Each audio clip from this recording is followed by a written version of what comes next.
Yeah, so that case, I mean, it was an unfortunate motor vehicle crash, heavy collision. Our client, the 16-year-old boy, actually his father was driving. He was also one of our clients.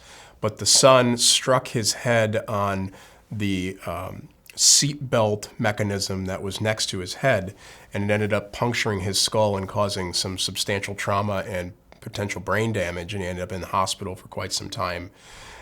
He, at the time of the crash, was an absolute top flight student on a path towards, as everybody thought, some sort of greatness. He was able to recover substantially and got very much back to at least some of what he was expected to do, but he was never able to get that next level status that everybody thought he had.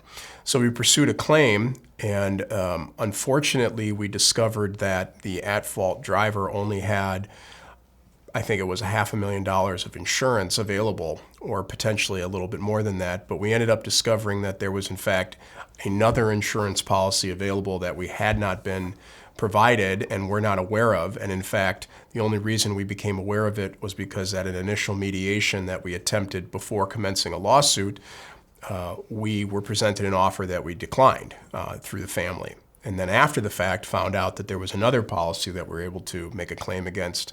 Proceeded to do so, reset the deck, spent another year litigating the file, and were successful enough and able to attach that second policy to the case and make a recovery against it, which ultimately led to the settlement that we achieved.